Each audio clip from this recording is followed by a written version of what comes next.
kapiten ko bang mo kang son ha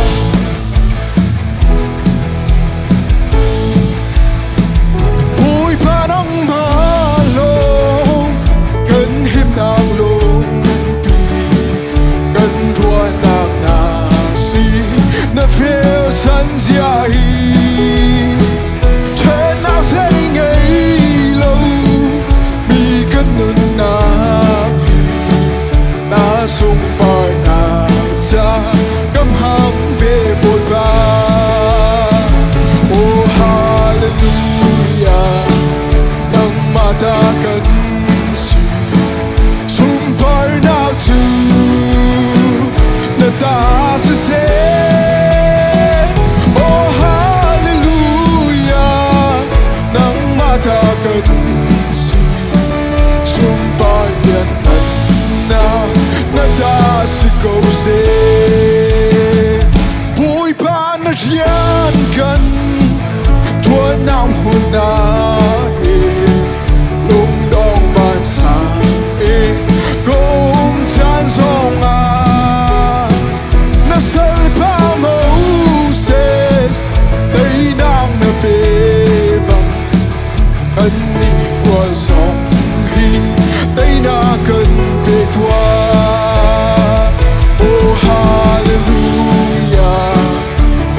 mata cần si sumpah na tu na ta se oh hallelujah nang mata cần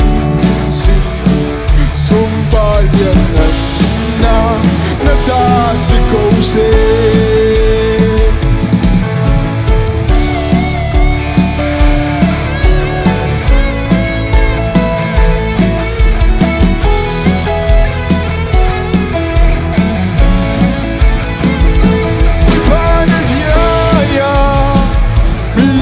kanun hi hangam na lâu mo ka kham tu bo kan swan am hial te pai lam tin chung de min na thori thiam ter tu boy pa oh hallelujah nang mata kan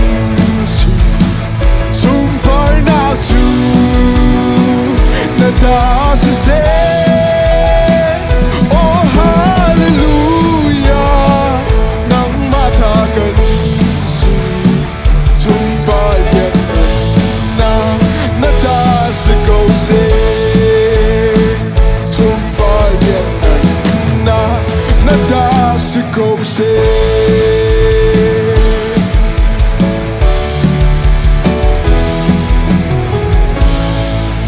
Bani sumpah na cho cầu xe